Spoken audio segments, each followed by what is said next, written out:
That the country is highly expectant for the State of the Nation address by President Uhuru Kenyatta later in the afternoon today, beginning 2:30 p.m. And of course, we have our reporter on standby who will give us a feel of Parliament buildings today before the event begins. My name is Troy Njue. Byron Abuli is our sign language interpreter for this afternoon. Remember, we are live on all our social media platforms, including Facebook, Twitter, and also on YouTube, not forgetting our app. And we begin this bulletin live from Parliament. Let's have a feel or a taste of what to expect in the afternoon. Njuma?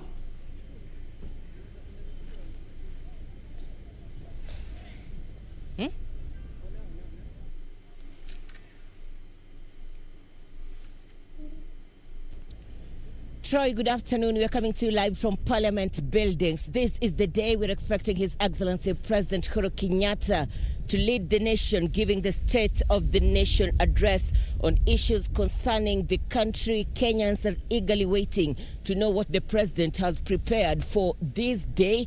And he will be doing this from Parliament buildings. Members of Parliament will be gracing the event. We are also expecting a number of invited guests, including cabinet secretaries. The mood here is colorful outside Parliament buildings. If my cameraman Alan Kigali can show you, security has been heightened in this part of the city. We can see army officers, and where we are right now, this is the place where we are expecting His Excellency to make his way to Parliament buildings. He'll be walking through through the red carpet before entering the Parliament buildings, and the colorful parade will be held from where we are. Early morning preparations took place from this point, and the army officers are dressed and clothed in blue and white regalia, and also red, and flags have been put up. And Troy, we are expecting His Excellency to put at the fore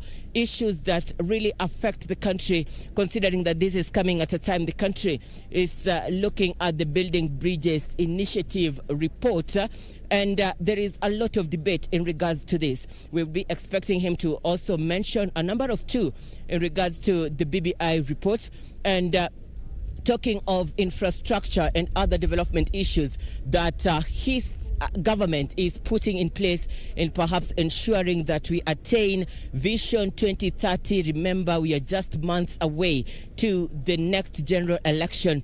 If the current constitution is anything to go by, and he will also be talking about the pandemic that we are going through right now. These are just expectations that we are thinking he will be able to highlight in his speech as he make the address today. Troy, we are also seeing General Service units are also here to heighten security, and police patrols are taking place around the downtown part of the city. Kenyans are trying to spectate from far distance, and we are just watching, and we will be letting you know as events unfold from this end. And also, Troy, another thing that we'll be looking at is these issues that the church leaders have been able to bring to the fore. Like a few minutes ago, we were able to attend a press conference, and these leaders were saying the proposals in the BBI that entails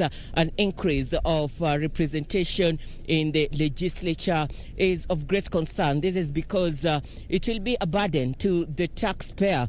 And it is not only today. We have also had other press conferences where varied parties have expressed their concerns. So generally, we are just expecting His Excellency Uhuru Kenyatta to address the nation on these issues that affect the country and way forward. This, as the next general election is just about the corner, and COVID-19 is also in place. Troy.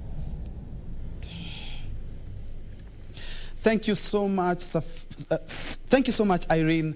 Apologies there, live from Parliament buildings. Remember, we are waiting for the head of state at around 2:30. But as you have seen, that security has been beefed up and all the COVID-19 protocols are being observed. And Parliament today will not be able to handle the full capacity because of the COVID-19 mitigation protocols. And last minute touches there, as you have seen soldiers there doing their last minute touches. And someone else who is on the other side of Parliament is Safin Achieng Ouma.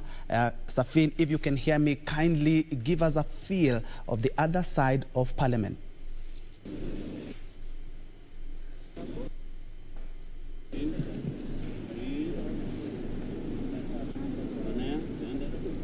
Thank you so much, Bentro and Njue.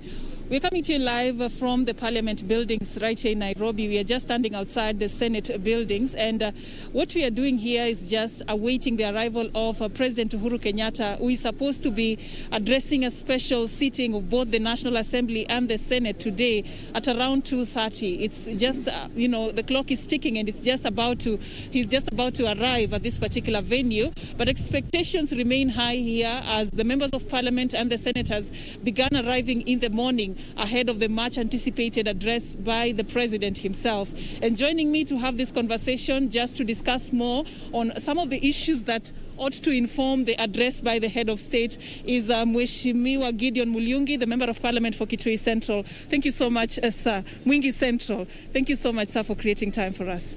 So probably you can just, tell us a bit about your expectations ahead of the address by the president.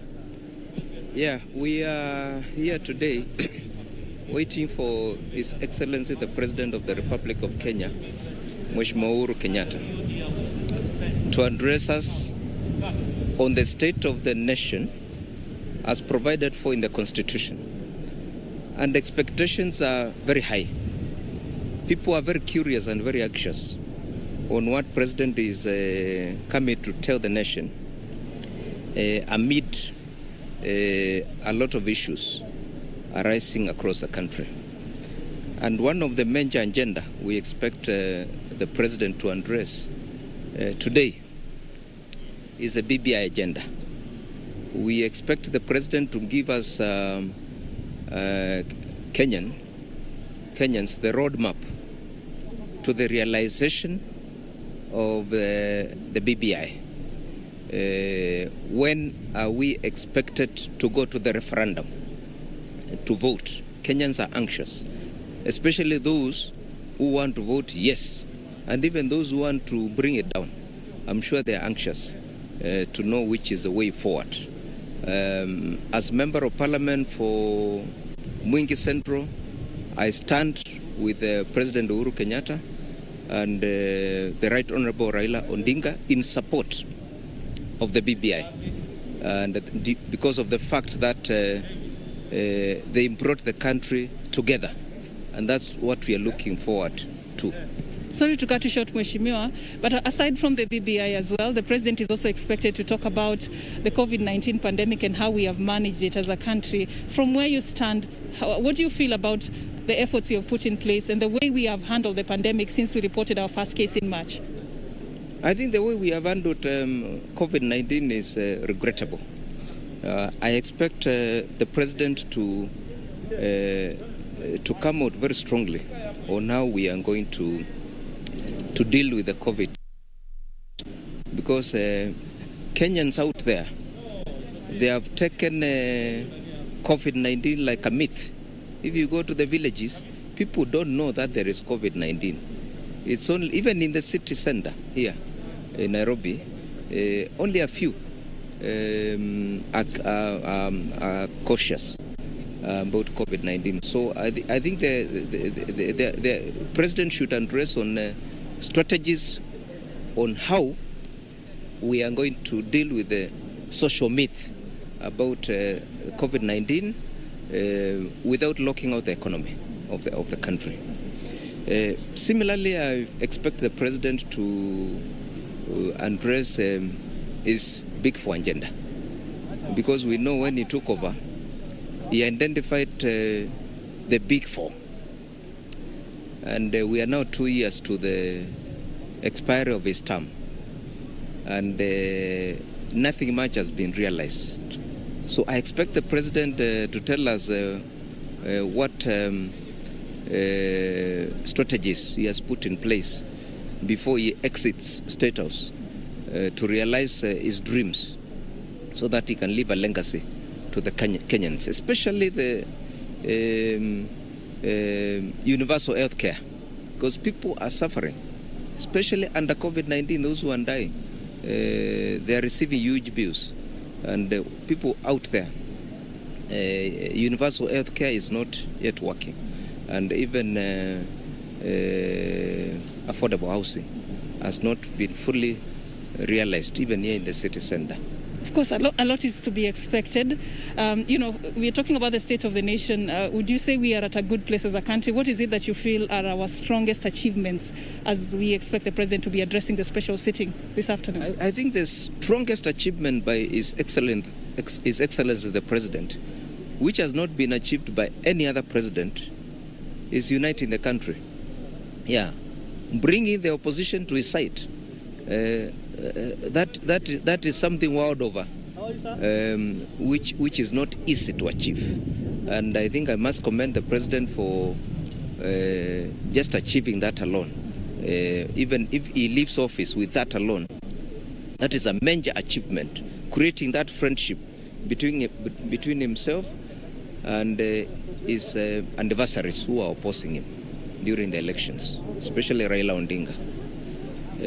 Similarly, I also expect the president to address the issue of education, because we know our kids have lost 1 year. What is it that the president is going to do to ensure those traumatized children out there who have been at home for 1 year are going to recover their 1 year? What strategies? Because if you don't then recover 1 year, it means generations to come will be behind schedule for 1 year, by 1 year. Yeah, so we president must come out with the strategies on how we are going to recover. Like during the Moise era, you remember there was a double intake when university students backlog came because of 82 coup. So we expect the president to also address that. Similarly, economy is battered. People do not have bread on the table. So we also expect the president to tell us, how are we going to put bread on the table? How are we going to put money in our pockets? People are suffering. And that's why the youth are very easy to radicalize out there. Anybody come in to talk to the youth and give them goodies, it becomes their buddies. And we expect the president to and smell of radicalization and how the youth are going to be catered for in terms of employment and job opportunities. Employment, which is also job opportunities. And also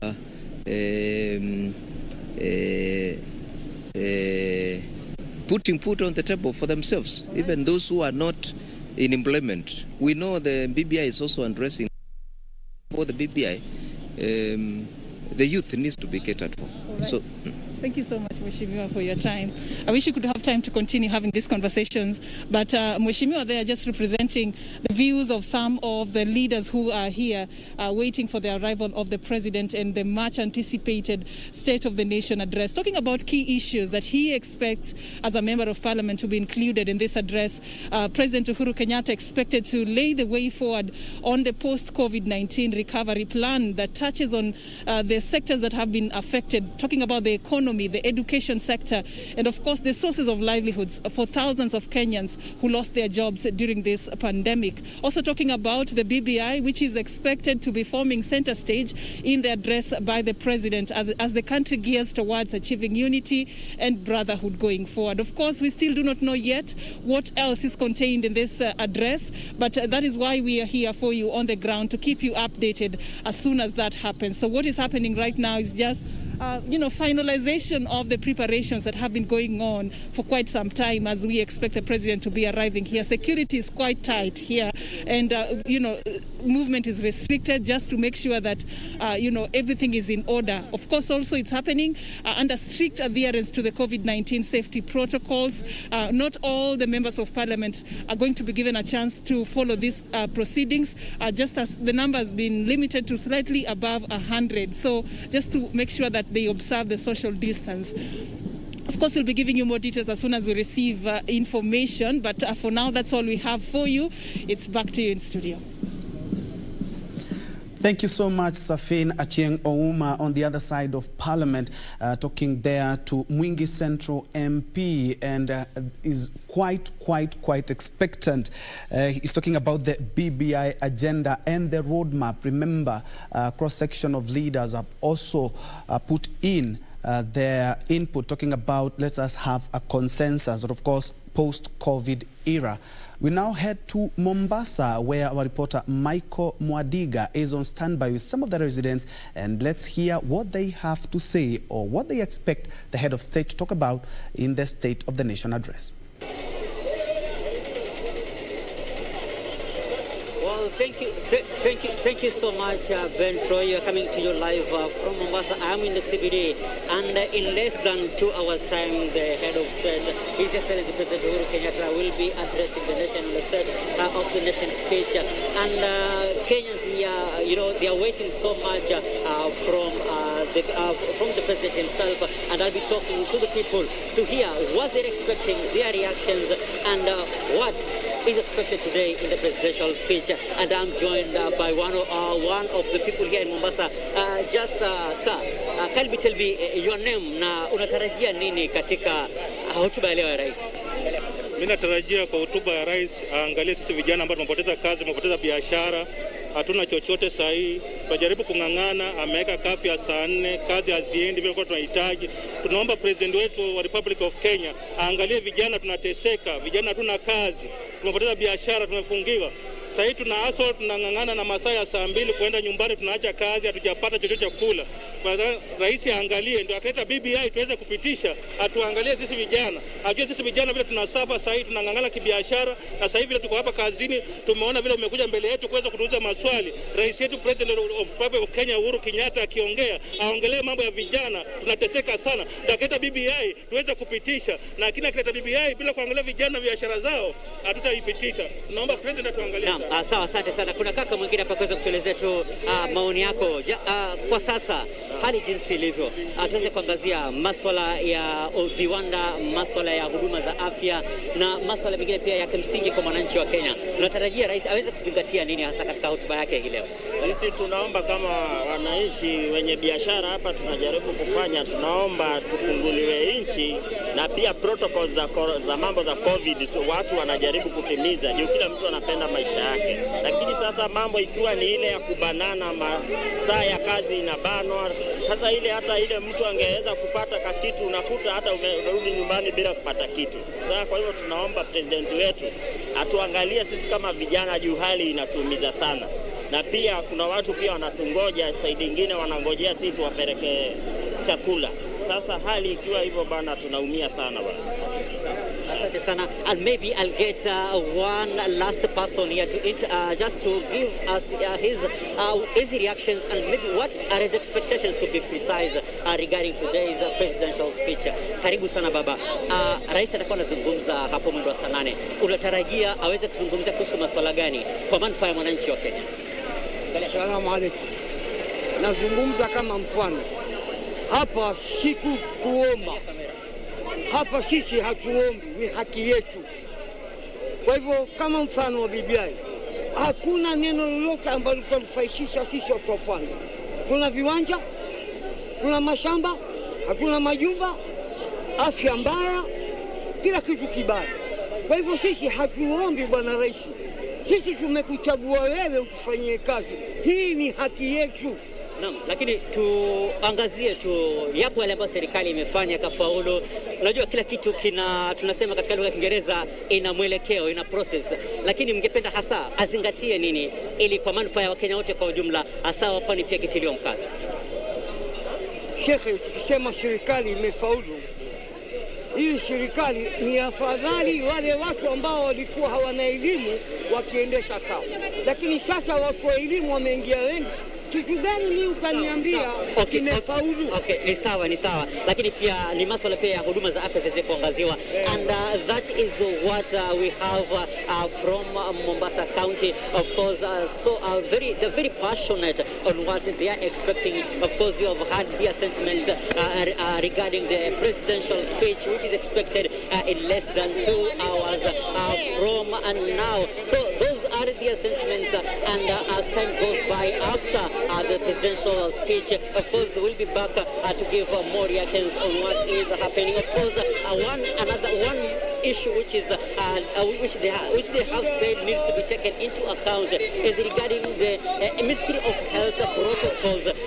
Of course, to thwart the spread of COVID-19. Remember, we had 1,216 cases yesterday and 26 deaths. It is something which is making Kenyans at large are worried about it. But we are hoping today's presidential speech will give a way and a smile to Kenyans as a country at large.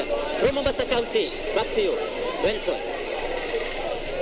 Thank you, Mike. That's Michael Mwadiga live from the streets of Mombasa. And interesting views there. Some of the youth there calling on the president to address the youth and unemployment issue while he addresses the state. And something else, an interesting one, calls to relook at some of the COVID restrictions, claiming that now is the new normal. What will the president say? It's only a matter of around 1.5 hours. From Mombasa, we head to the lakeside city of Kisumu, and Achola Simon is on standby also to give us some views from the people of the lakeside. Achola?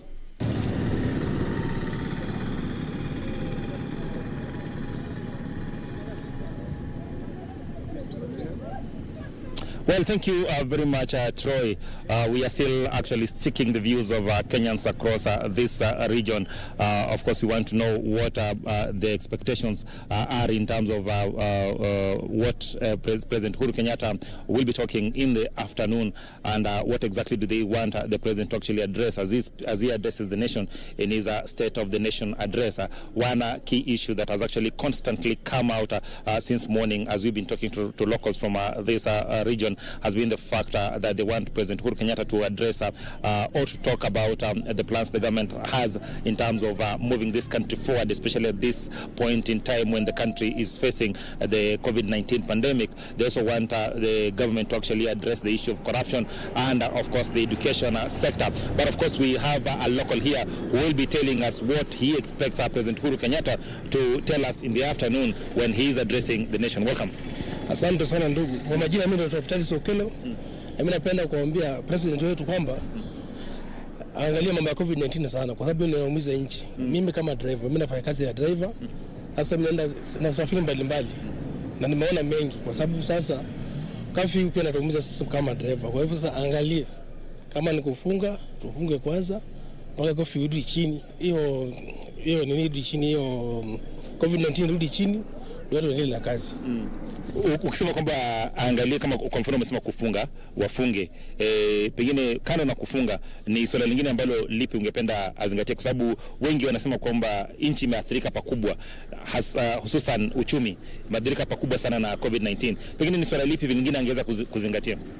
Mimi nasema tu watu wakiumia, waumie tu mara moja, lakini alfa kuja fungue tu mara moja watu waendelee. Hapo sasa hiyo COVID-19 inalamiza kila mtu. Sasa kama ni kufunga, afunge kwanza, watu hold on. Kama ni kwa mwezi mmoja, afunge tu. Alafu akifungua, afungue tu mara moja, watu waanze kumove. Kando na COVID-19, pengine ni swala lipi pia ungependa kama rais angeweza kuzingatia ingekuwa ni sawa? Kwa sasa hii uchumi umekuwa mbaya bwana. Hata upo unajua uchumi umekuwa mbaya. Sana kwa wale ambao wanatoka shuleni ndio wanaumia zaidi. Hiyo tu. Mimi sina mambo mengi, sina. Shukran sana Bwana Okello. That is a local from this region, of course, spelling out what he expects President Uhuru Kenyatta to address when he'll be addressing the country in his State of the Nation address.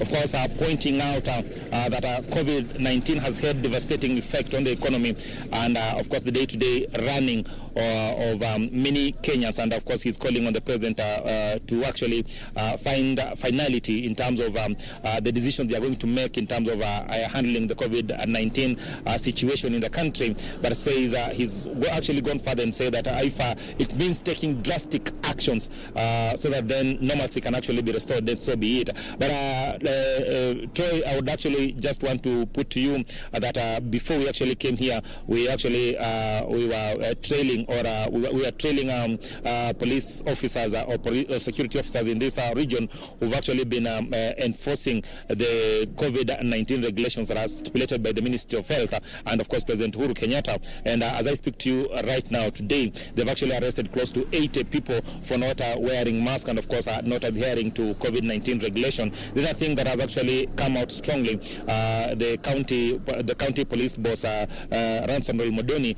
actually calling on all locals from this region to adhere to the COVID-19 regulations. He also said that pubs must be closed in line with the President directive, and he says that his officers will be going around just to ensure that they actually adhere to the set regulation. The other thing that he's actually pointed out has been the fact that most of the cells in this region have actually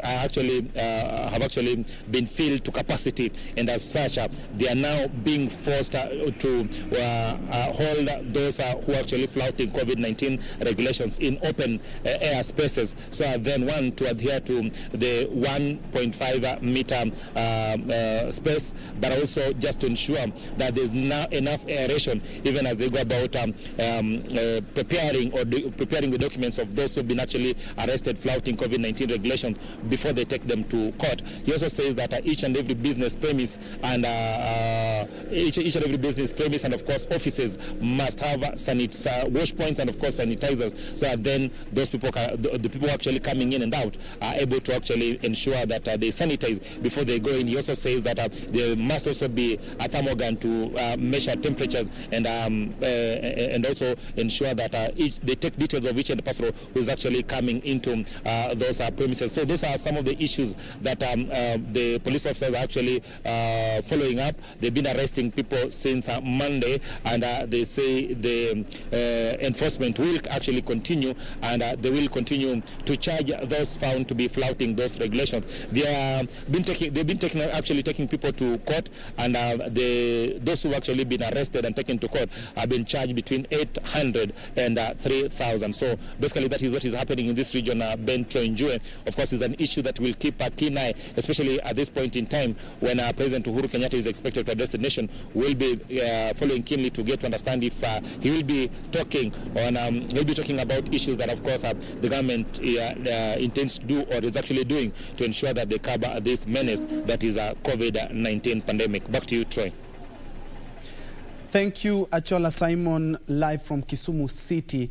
And of course, varied reactions there. One thing that is coming out very, very clearly is that they're talking about taking a keen look at the COVID-19 situation, even if it includes taking drastic measures. And of course, the youths are being hurt the most, bearing in mind lots of youths have lost their sources of income, including employment. Of course, exactly 1 hour from now, we're expecting the head of state to be addressing the nation. And before we take a quick break, I can see some reactions on Facebook. Lele Kipkoskei, you're watching live from Tuyo Bay, I hope I've gotten that right, in Nandi County, and you have a contrary opinion to what the Mwingi legislator has talked about. Evelyn, you're watching from Mandera.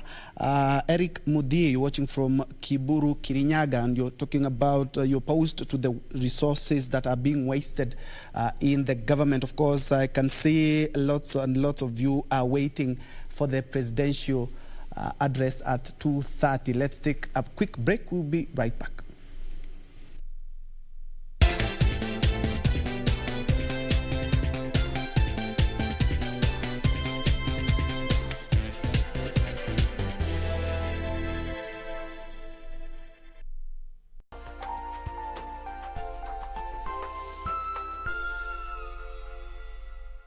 when the world changed, it made us go back to the simple joys and love the little things even more, like serving up your best, eating together, and sharing more.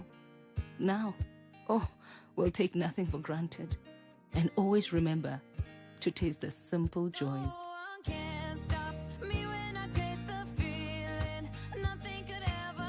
Coca-Cola. Taste the simple joys.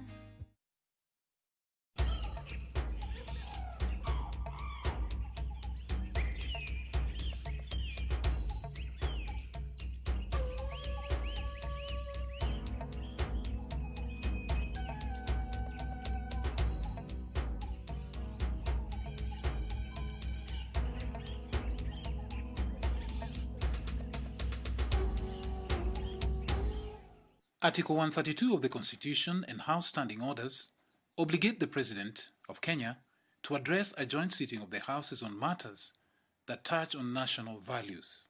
The State of the Nation Address is an annual constitutional requirement where the President is accorded the opportunity to address the nation on all the measures taken and the progress achieved in the realization of the national values. President Uhuru Kenyatta has in the past delivered the address between March and May. Last year, he gave the address on April 4th, where he briefed the nation on the progress his administration had made towards realizing his legacy-defining projects. He also dwelt on the war on graft, as well as the Building Bridges initiative.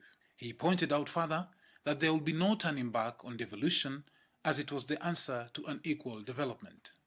This year's address had been delayed by the COVID-19 pandemic. The first case of the virus was reported in the country in March.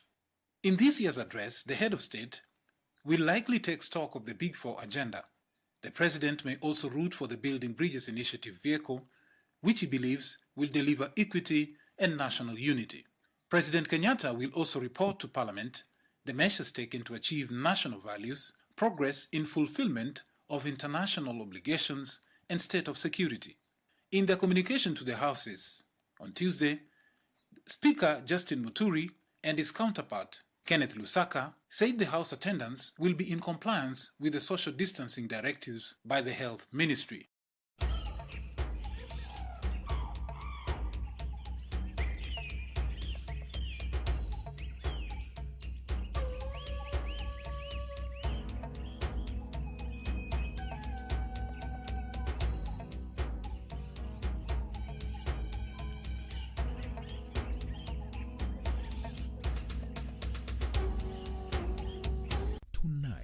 On KBC Channel 1. Mbona unakaa disturbed? Jana kuna mzee alibreak in kwa kijao. Oh my goodness. I can choose whoever I want to be my boyfriend.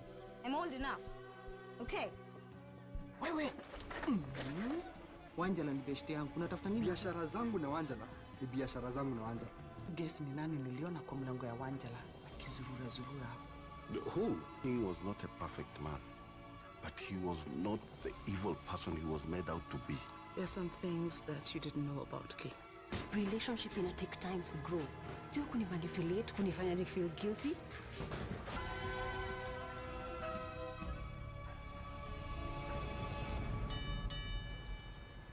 Tonight on KBC Channel 1.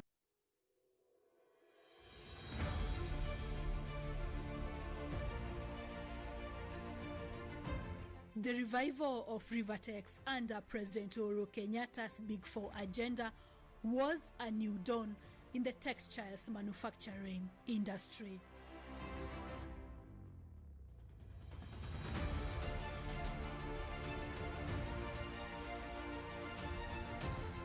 This week on Project 254.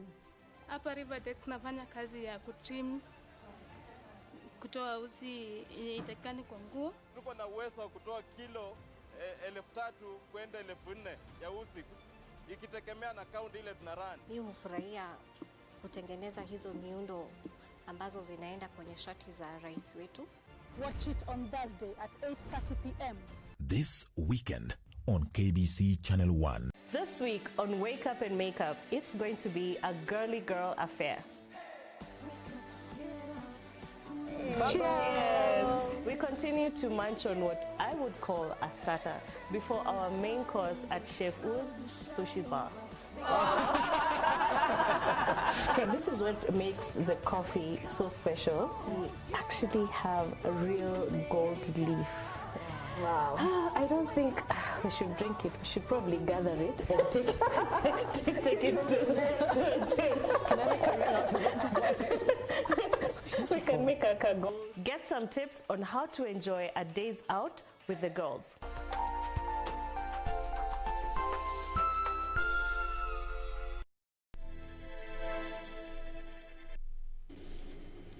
Welcome back to Channel 1 Lunchtime News. Let's focus on other news where a section of Ma community elders in Kajiado County has come out to defend the appointment of Governor Joseph Ole Lenku as the community's spokesperson. The position that was filled a week ago has been vacant since the death of veteran politician William Ole Ntimama 4 years ago. Barely a week after Joseph Ole Lenku was appointed as the Ma spokesman at a traditional coronation ceremony held at Gilgil, some leaders have opposed it, citing it as biased. Former Kajiado Governor David Nkedianye and Kajiado East Member of Parliament Peris Tobiko rubbished Lenku's appointment, threatening to go against traditions and install another spokesperson. The elders of Irikitoip and Isauri, aged between 65 and 100 years, warned of dire consequences of any community member who goes against the decision of elders. This is a decision made by elders, and we cannot bless two people at one time. So Ole Lenku took that chance and is the only leader we recognize who can speak on our behalf. Mtaona mabadiliko ya wale watu ambayo wanatembea kutajataja majina ya watu. Sisi hatupigi mtu, hatutukani, lakini sisi ni wazee. Anayopotosha watoto atuko pamoja na huyo, na yule anayotaja majina ya wasee kama Seuri mbele ya umati ya sherehe ya vijana wao, huyo ni mtu wa kupotea njia na aelewi kile anachosema.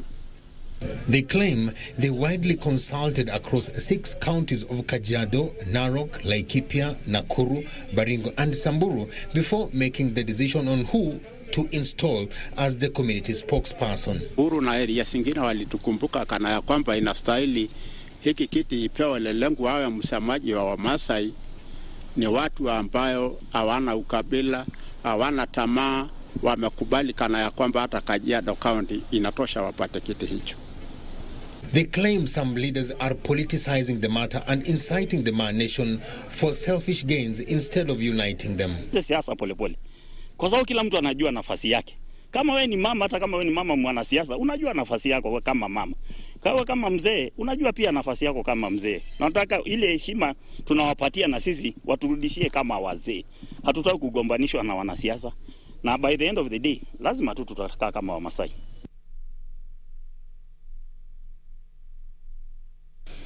Elsewhere, a section of leaders are urging President Uhuru Kenyatta and opposition leader Raila Odinga to allow for amendments of the Building Bridges Initiative report to foster peace and stability. The leaders argue that dissenting voices need to be heard in this nation if this nation is to mend broken bridges. The leaders are urging the BBI leadership to give room for further amendments in Building Bridges report, saying they will empower the institutions that are mandated to protect the Constitution. Social transformation expert Tom Ojanga calling for non-contested referendum, certain most of the issues raised on the report can be amended to enhance the document. The Secretariat should give 4 more weeks to have citizens make contributions and amendments on issues that will lead to entrench peace, issues that will lead to entrench the institutions that protect our constitution, constitutional order and democratic order. Pango yetu ni tufanye town hall meetings takriban 30 ama hata zaidi, kupatia watu nafasi kujadiliana na kuangalia mapendekezo ya BBI. This as Kadu Asili party leaders expressed reservations over the BBI report taking issues with the land question, which they claim was not addressed. Sensitive as it is, the land question in the coast region needs both political and legal goodwill to confront. It can be done if we rally the political leadership from the region. The party calling for the opening up of the BBI report for national dialogue, noting that any attempts to personalize the BBI process or to exclude divergent views would undermine the very foundation and the purported purpose of inclusion and uniting the country. Hizo nyaraka tunaomba ziweze kusambazwa kila upande katika nchi yetu ya Kenya. Na ziweze kuwa, maana kuna wengine ambao hawajui kusoma Kiingereza, lazima ziwe katika lugha mbili za taifa. Ila kushangaza ni kwamba unasikia kuna mikutano mikubwa ambayo inawekwa na wale ambao ni wahusika wale wakuu wanasema hiyo ishapita, hiyo ipitisheni. Na ukiuliza zile nakala zifike huku hazipatikani kwa ufupi. But for a woman leader, the document seeks to address the one-third gender equation. Improving the constitution is not a bad thing at any given time, because it cannot be a static instrument.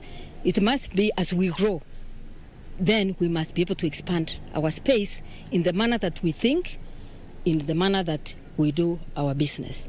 Meanwhile, a section of leaders from central Kenya are calling for more public awareness of the BBI report, urged Kenyans to support the document. Tuchukue nafasi hii kuimarisha katiba na sheria zingine. Na wakati tunapojadiliana, sio lazima umkosoe mwenzako. Tujadiliane, kulete ideas, kuchangia ideas, kulete mezani ideas ambazo zina uwezo wa kuendesha Kenya mbele. Suleiman Yeri, Channel 1 News. And a section of leaders from Nakuru County has welcomed the move by the Senate Labour Committee to stop the cleanup exercise of Nakuru town that is meant to elevate the town to the status of a city until the street children alleged to have been forcibly removed from the street are compensated. The report by the committee indicates that the homeless children were subjected to mental torture and trauma in the relocation plan. Led by former Naivasha Member of Parliament John Mutudho, the leader said the recommendation by the Senate Labour Committee to have those involved in the matter prosecuted was well thought of, adding that some of the street children forcibly removed from the streets of Nakuru and dumped in Chemasusu forest are still unaccounted for. Mutudho said the leadership of the Nakuru County government erred in handling of the matter, saying most of the street children who were affected were aged between 10 and 12 years. Tunaomba kwamba DCI Kenoti waweze kuchukua hatua mara moja, hao watu washikwe wapelekwe kotini. Na pia Governor Lee Njue, tunasema kwamba wakati samaki inaanza kuoza, huwa inaoza kutoka kwa kichwa. Wewe unajua wewe unapokea mshahara kila siku. Kwa hivyo wewe hauna haja na sisi. Tunakuambia hii ripoti vile imefanyika, tunajua hata sisi kama watu wa matatu wana biashara huku Nakuru itakuwa hivyo na tutapata justice. The former legislator also took issue with the Nakuru County Assembly for failing to perform its oversight role on the executive. Nataka kuambia watu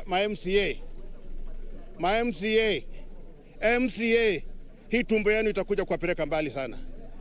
Hii tumbo yenu hii inafanya watu wa matatu wadhulumiwe na mwezi kuja kuchukua hatua. The Senate Labour Committee on Wednesday recommended that the planned elevation of Nakuru town to city status be halted after it emerged that the street children were rounded up last year and dumped in Baringo Forest. However, in a statement, Nakuru Governor Lee Njue faulted the report, saying it had deliberate distortions manufactured to fit a political narrative.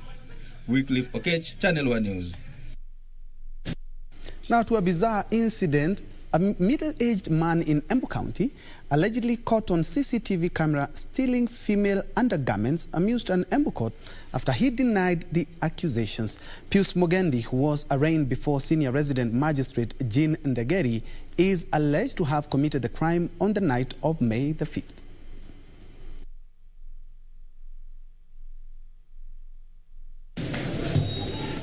Appearing before Senior Resident Magistrate Jean Ndegeri, Pius Mugendi strongly denied the allegations that May 5th, 2020, he entered into the house of Juliet Mawia at Mikimbi village in Embu North Sub-County and stole 6 undergarments valued at 1,500 Kenya shillings.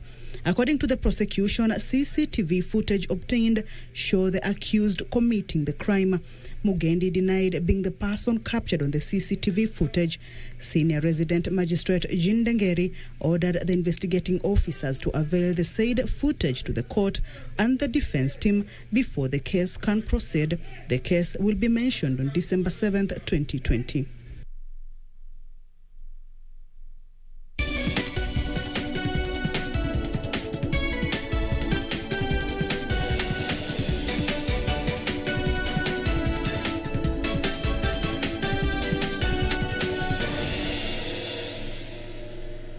In business, Equity Group saw its net profit during the first 9 months of this year reduced by 14% to 15 billion shillings, weighed down by higher loan loss provisioning.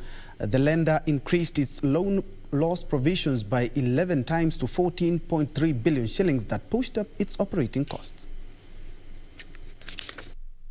Confirmation of the first case of COVID-19 late March saw the government come up with ways of cushioning the public. Among the measures was a loan repayment holiday for borrowers, as well as encouraging banks to allow customers to renegotiate their loan repayment schedules.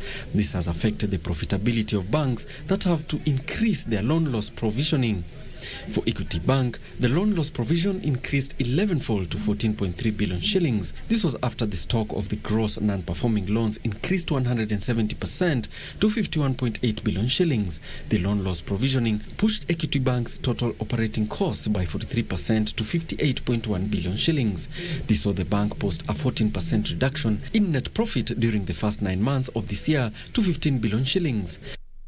Meanwhile, National Bank of Kenya has also posted a decline in net profit, 535 million shillings previously to 87 million shillings for the 9 months ending September 2020. This represents a 77% reduction that the bank attributes to the effects of the COVID-19 pandemic. But unlike other lenders, NBK's total non-performing loans and advances reduced 15% to 23.3 billion shillings.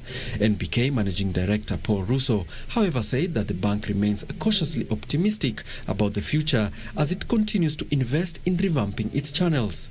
And KCB Group reported a 43% drop in Q3 net profit to 10.9 billion shillings. The performance was largely impacted by increased provision on loans and advances in the wake of increased risk of credit default associated with the COVID-19 pandemic. During the period, non-funded income rose by 300 million shillings to 21.3 billion shillings, impacted by the reduction in loan disbursement to mobile customers during the period. The proportion of non-branch transactions stood at 98%, up from 95% a year earlier, driven by mobile internet and agency banking. KCB is projecting recovery as the East Africa region finds some stability in living with the effects of the virus. Alan Aoko, Channel 1 Business. Now, the COVID-19 pandemic has put a strain on Kenya's social protection systems, presenting a threat to the achievement of the Big Four agenda. Labour and Social Protection CS Simon Chilugui says unemployment and loss of income sources is pushing more Kenyans into the red and thus making resources scarce.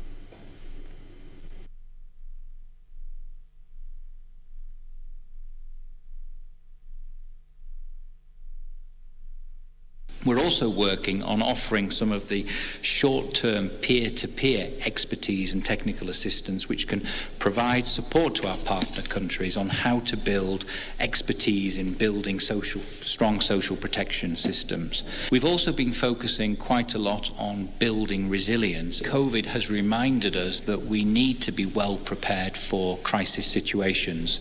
Although we may not have necessarily expected a pandemic on the scale which we've witnessed, I think it does remind us that we need to invest and support the creation of shock-responsive social protection systems. And this raises questions like, how do we identify the right beneficiaries? How can we ensure the right beneficiaries are registered in a fast and effective way?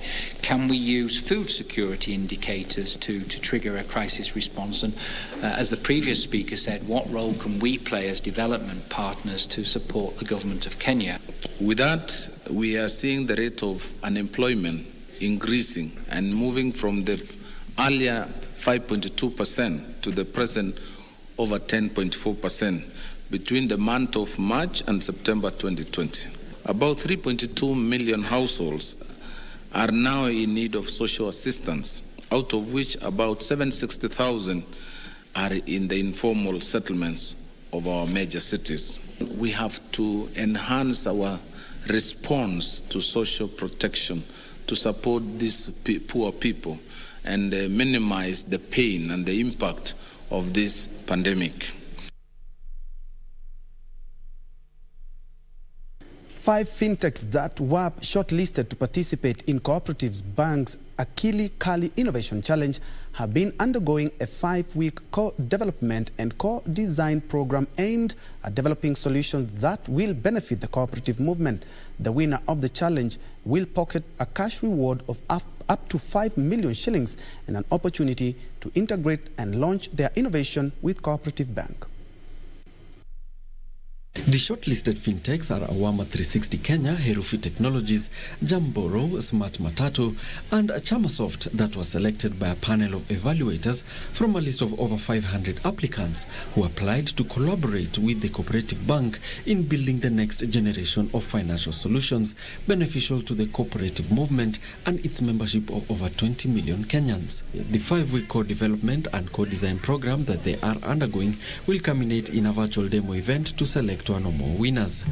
The challenge, which is supported by the International Finance Corporation, will enable the Cooperative Bank to identify and partner with innovators who can rapidly deploy solutions to build value for cooperatives and enable them to serve their members more efficiently. The new innovations will also give cooperatives a competitive edge and strengthen their resilience in the rapidly changing financial landscape in Kenya, occasioned by the COVID-19 pandemic. Meanwhile, the Agricultural Finance Corporation has launched a branch in Samburu, rallying residents to use their title deeds to secure loans for development instead of selling their land. The parastatal's chairman, Franklin Bett, urged employees of the institution to sensitize locals on the importance of tapping the loans offered by AFC. Wafanyakazi wa kaunti wanaenda kwa kazi ya sensitization kwa mambo yao, watakuwa wanaandamana na watu wetu wa AFC ili waende kuelimisha wakulima juu ya mkopo ya AFC na faida yake. Faida yake ni kubwa. Umesikia ya kwamba interest sisi ni 10%, wale wengine 14%. AFC is keen on financing Samburu residents grow their livestock herds or diversify to crop farming. Kenya's credit rating could deteriorate in the coming months, according to the 2021 Moody's Sovereign Outlook. The rating agency has assigned Kenya a negative status on 60% of its sovereign debt, saying the risk of default is growing due to fiscal pressure occasioned by the COVID-19 pandemic. This rating could make borrowing more expensive and elusive for Kenya. Moody's Sovereign Outlook report says the global coronavirus pandemic-associated expenditures and revenue loss have led to widening fiscal deficits and record-high debt levels. According to the Outlook, Kenya is among 65 countries in the world whose sovereign credit worthiness will worsen in the year 2021, which calls for enhanced fiscal discipline. Kenya's economic conditions have worsened in the last 3 quarters after the country reported its first case of coronavirus mid-March this year. Millions of people have lost their jobs. Companies have embarked on a painful business retooling, which has impacted tax collection. This year we are looking at a growth of about 6% of GDP, but this will drastically drop to about 3 or even less. But we are going to give a firm figure when we'll have taken it on board, the impact of this maybe in the next 1 month. According to the Kenya Revenue Authority, tax collections through the month of August fell by 18% from a similar period last year to 93.5 billion shillings. According to the Moody's report released on Wednesday, 60% of Kenya's 108 sovereign rating actions have been negative, a higher proportion than 20% in 2019 and 30% in 2018. Moody's attributes the negative score to the country's rising financing risks, posed by large gross borrowing requirements, including amortization of external bilateral debts and need to refinance a large stock of short-term domestic debt. Moody's expects COVID-19 to continue weakening Kenya's fiscal balance in the current financial year as weaker revenue collection and fiscal measures in response to the pandemic delay fiscal consolidation. O'Brien Kiman for Lunchtime Business News. The Kenya Agricultural and Livestock Research Organization is stepping up its cross-breeding program in a bid to boost beef production as well as improve the quality of livestock. CARO Director General Dr. Eliud Kirega said the crossbreeding exercise targets livestock farming in arid and semi-arid lands and has the potential to bridge the annual beef production deficit of 40,000 metric tons. The beef industry is the largest contributor to agricultural GDP in Kenya, at an estimate of 36%, especially in the arid and semi-arid lands, where beef production is the main economic activity. We are producing about 260,000 metric tons of beef, but we are importing another 300,000 metric tons. So it means that we have a lot of room to produce more.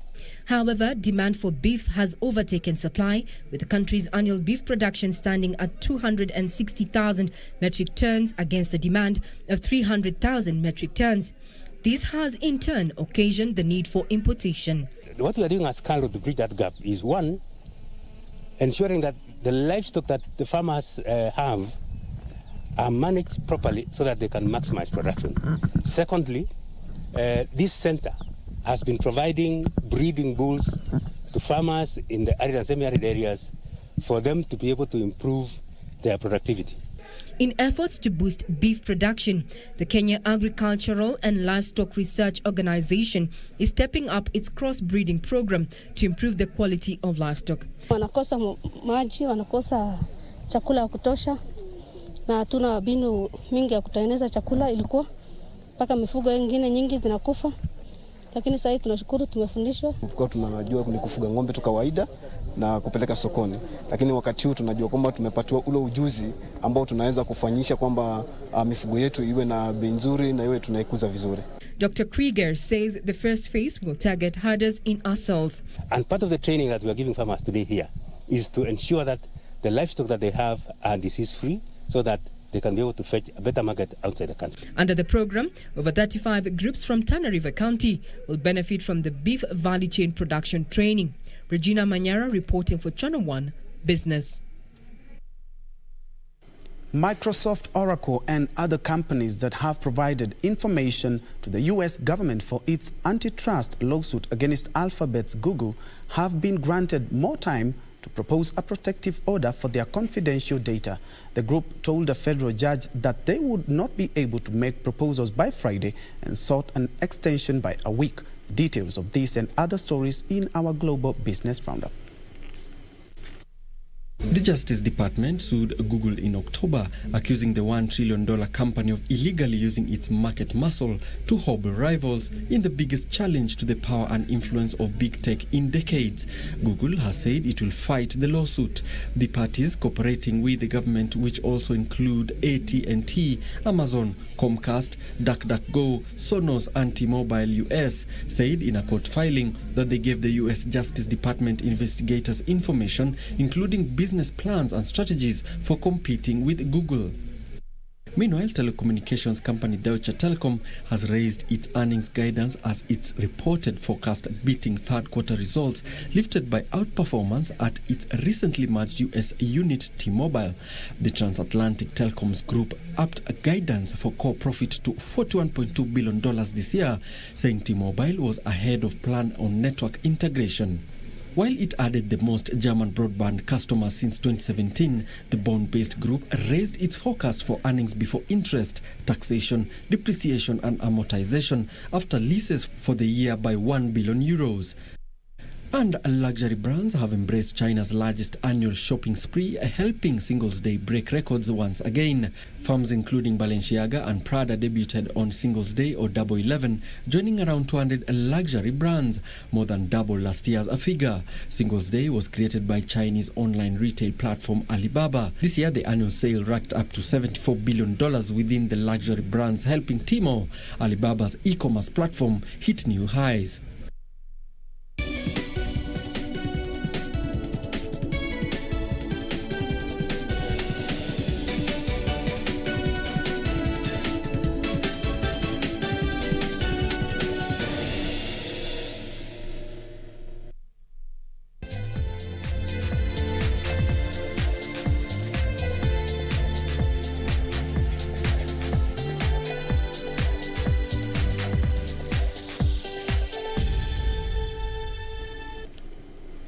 And in sports, Harambee Stars head coach Jacob Ghost Mulee has said his team will pull a surprise win in the return leg of the Africa Cup of Nations AFCON qualifier match against Comoros this Sunday. The Stars were held to a 1-1 draw at Kasarani Stadium last night in the first leg encounter. Well, I think the game went as per plan because Komoro, first of all, you have to know that's a good team. I mean, they lead the table. However, we were here to try and stop them from moving ahead. In that, we created a lot of chances in the second half when they had one man down. But we just couldn't make use of our many chances that we created. But all in all, I'm satisfied with the effort that the boys have put. Because Moroni is a very difficult hunting ground. However, we will still compose ourselves and try to prepare because we leave on Friday to see if we can be able to turn the tables.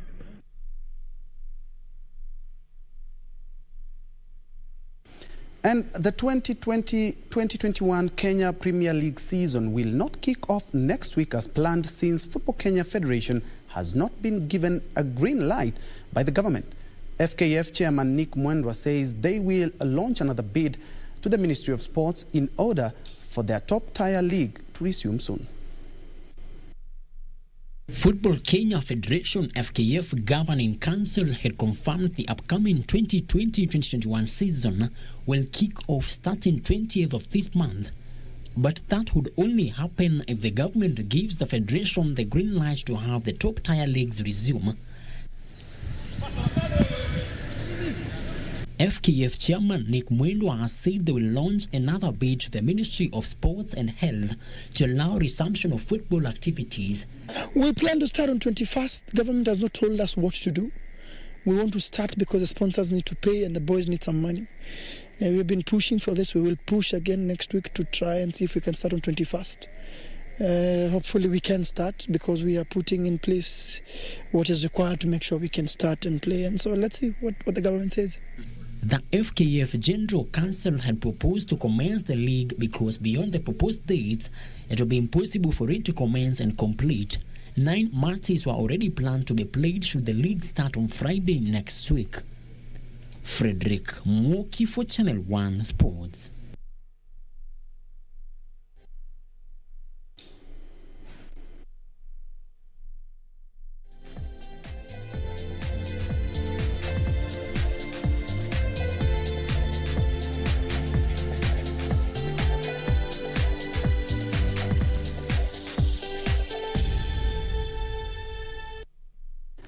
And that brings us to a close of Channel 1 lunchtime news. But don't forget that any moment from 2:30, the head of state is expected to be giving his State of the Nation address. And keep it Channel 1 as we will have all the analysis plus the head of state's address. I can see on Facebook, Kina Hassad, Lele, Ivrin, Cheben, they're talking about waiting for president's speech eagerly. I'm taking a short, quick break. I'll be right back.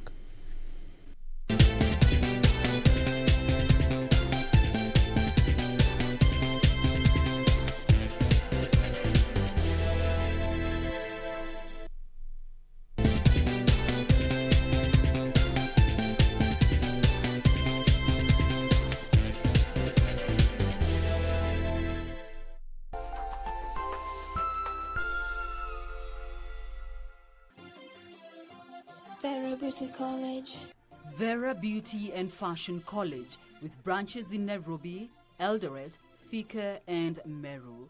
Did you know that we are a TVET-approved institution? We offer courses in fashion design, interior design in soft furnishing, event decoration, flower arrangement, event planning, hairdressing, barbering and dreadlocks, beauty therapy, makeup, nail technology, spa massages, teaching skills, TOT, solo business management, and many more. Register now and visit our website on www.verabeautycollege.com. You can also call on 0725 923 550 Nairobi branch, 0728 087 689 Eldoret branch, 0722 22